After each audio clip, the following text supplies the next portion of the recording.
What do you say to people like Shark Tank's Kevin O'Leary who say you guys simply haven't tariffed China enough?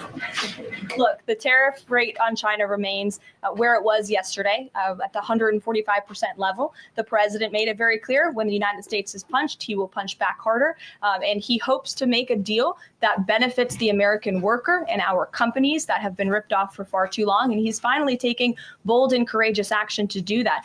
Taking on China is, in the terms of trade and tariffs, is something that both Democrats and Republicans alike have spoken about for decades. President Trump is finally doing it. Okay, White House Press Secretary Leavitt was asked about Mr. Wonderful, Kevin O'Leary, demanding more tariffs on China. And he joins us now, O'Leary Ventures Chairman Kevin O'Leary. Kevin, it's great to have you back on. What did you make of the White House's response here? It's not enough. I really want to focus on more than just tariffs on China. I want to level the playing field. I speak on behalf of millions of American entrepreneurs who've been ripped off, their IP's been gone, investors like me who can't get any access to the Chinese courts. All of the WTO, since China joined in 2000, they've abused it every week. You can look at thousands of complaints. And the one that makes me crazy is they come to the U.S. to tap our markets, our financial markets, our exchanges, raise billions of dollars, and they're not even GAP compliant.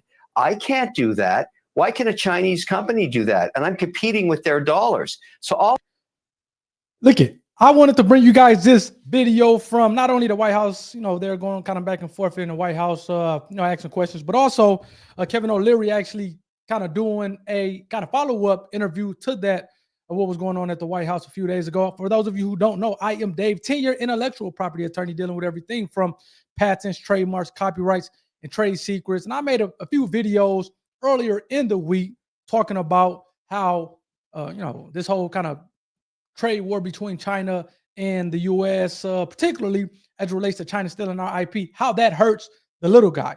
I know a lot of times people are talking about, oh, look here, how does this help the little guy? The little guy is getting hurt as a result of the trade war. And again, it may be some temporary pain, but I definitely think long-term, this is going to be beneficial. But now I didn't want to just stop there. We're just kind of giving you my rhetoric in terms of how the little guy is really hurt. Not only is a little business, small business owner hurt because they're getting their product knocked off, but also the person who's buying the product is hurt because, again, you're thinking of, okay, you're buying a quality product and then you get this cheap knockoff in the mail. So now you got to actually go rebuy the product because the product, the cheap knockoff breaks in 2 or 3 days if it lasts that long. So not only does a small business owner get hurt, but also the actual, the person, the consumer who's buying the good from the small business, they get hurt because now they have to kind of rebuy the right thing after they get their cheap knockoffs. But I didn't just want to stop there. I have some of, and these are actually coming from Shark Tank. I have some words from these Shark Tank owners. Actually, this season episode or season 16 that talk about how they're kind of getting ripped off from China, how this is kind of hurting them. So let's not hear from not only my mouth as a practitioner, from Kevin O'Leary's mouth as a business owner, but let's kind of hit some of these other small businesses who've been on Shark Tank to pitch their product and talk about how they're making killer sales, but then all of a sudden get knocked off. Let's start with the first one. This is Hat Rack, which again, it sells hats. It's Dome Doc, I should say. It sells hats so that you can kind of stack your hats, nice and neat. You can access them pretty easily. This is a pretty cool product. Like I said, they actually, I think, did get a deal. They were on episode 13 of Shark Tank this past season, which just came out like a month or so ago. So let's check out to see what the owner has to say about how knockoffs have hurt his business. Let's go. So what do you sell these for and what do you make them for? So we wanted to make them similar to the price of one hat. They're $24.99. Okay? Oh. And you make them for $2.91. So you're making $21 on each one. Gosh. Let's go. There's a lot more that goes into it, specifically on the selling platform we're on online. They have fulfillment fees. Oh, so you're on Amazon, right? We're on Amazon. We're on Amazon. Do you have any direct sales from your own website? We had a website that we started in 2020, and that's where we made most of our sales for the first couple of years. And then we switched to Amazon only. Because they can fulfill and you didn't have to do it. Listen, they're killing you with fees, but you wouldn't get out there without that major machine. True. Exactly. Right? What's your net profit on all this? This year, it'll be like 15% after we pay our sales. John, can you walk us through what were your sales this year? Check out the and what sales did you here. net, and what were your Check out sales the sales. last Pay year, and attention. What did you net? Sure. Let me just start at the beginning. So that What's up, first John? year, 2019, was 136,000.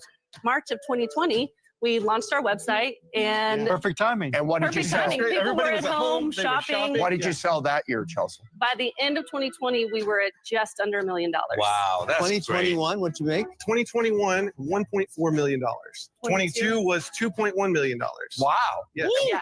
And then the next year 23. was 2023. That was 2.08 million. So flat, and so okay. almost. In year to date? Year to date, we are at 885,000.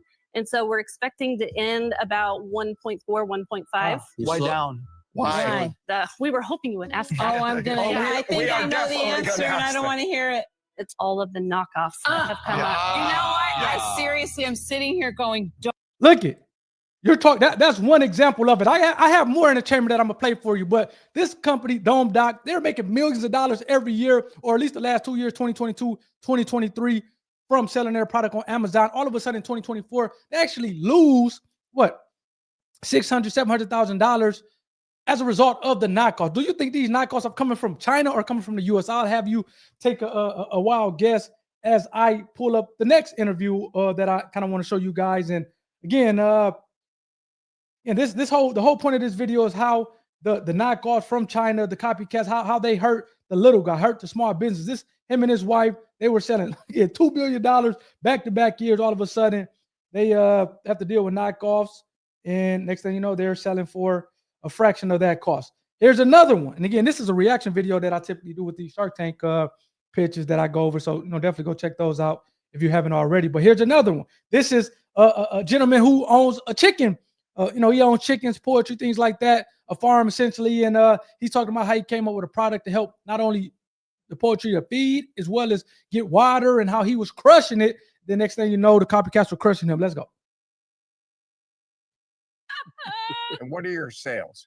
Lifetime sales right now are about $3 million. That's Wow. not bad. This year alone, we've already done $1 million, and we're forecasted to do $2 million. Wow, good for you. And what are your margins? We make them for about $5. You make and them retail for about $30. Wow. Each little snout is $30? No, No, there's here's the pack kit. right here. Comes with 3 and the whole sauce.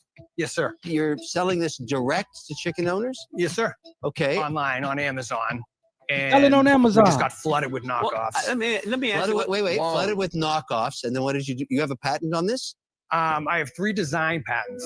Okay, so you got IP. flooded with knockoffs. Then what happens? I pivoted and went to retail. Oh, there you go. We're He had to go pretty to much in every retail. major chain store in the country. Are there some level of competition? There's literally hundreds of knockoffs, and we've filed a federal temporary restraining order, which we're suing in blocks of Wow. 100.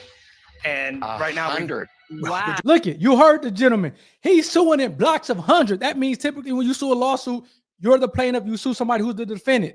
He's suing 100 defendants at a time because of the knockoffs. Let me ask you this. Do you think those knockoffs are coming from China, or do you think those knockoffs are coming from the US? I got one more for you. Again, that was I think that was the same episode 13 from this past season from Dome Doc. I think they were both on Shark Tank at the same time, or at least their episode aired at the same time. I have one more for you.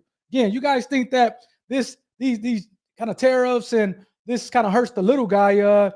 Look at these knockoffs. If we don't do something about the tariffs, those are hurting the little guy. I have one more for you. Then I'll kind of give you guys my closing words. And I would love to hear you guys comments in the comment section. So please feel free to leave your comments. Let's go. What do you sell it for? My prices Get range right from to it. about $99 This just to came out. $150. I'm a premium product in Friday. this category. I really try to provide a superior product, not only in the design, but in the materials that we choose. So, to Brandon, use in you're our saying there's products. competition then for this? There's nothing like this extra large. Once my patent got published, I removed there was like 12 competitors and they all got removed. Well, there are seat liners, Yeah. right? Yeah, there's a good amount of cheap Chinese manufacturers. So a couple of things that my seat covers have, besides Cheap Chinese manufacturers. You hear a couple things. Look at, I hear this stuff all day. And again, that episode just aired on Friday, so 2 days ago. Rough Liner, shout out to Rough Liners. He said 2 things that came to my mind: cheap knockoffs, or cheap Chinese knockoffs, which again obviously came from China. And he talked about how he had to remove like 10 or 12 companies who, at once his patent, I'm not sure if his patent published or a patent issue, but nonetheless, he had to remove knockoffs from Amazon because they infringed on his patent. And do you think those knockoffs or those were coming from the U.S. or China? Again, we talk about this, these tariffs and how everybody's saying that they help, they hurt the little guy.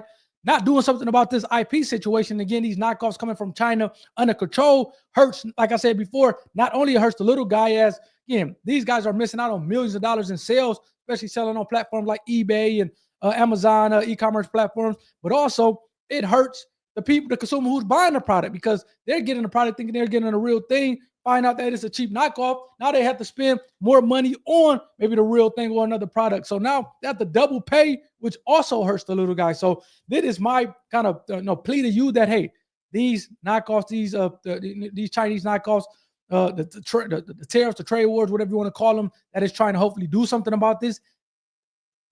This not only does not, in my opinion, hurt the little guy, but I think this helps the little guy. And to the extent that we can get some done about these cheap knockoffs coming from China, and the fact that China has to somehow at some point in time respect our intellectual property, whether it's patents, trademarks, copyrights. I just showed you the patents. But again, it's Chinese company that's knocking off the trademark, knocking off the copyrights, knocking off other intellectual property. And to the extent that we can do something about this and figure it out, then not only do you have a boom in small businesses in the U.S. where now they can make millions of dollars, but also you have a boom in intellectual property, because now people know that they can get their IP and that it will be enforced in here in the U.S. against cheap knockoffs coming from China. So that's my play to you. Please let me know what you guys think in the comment section.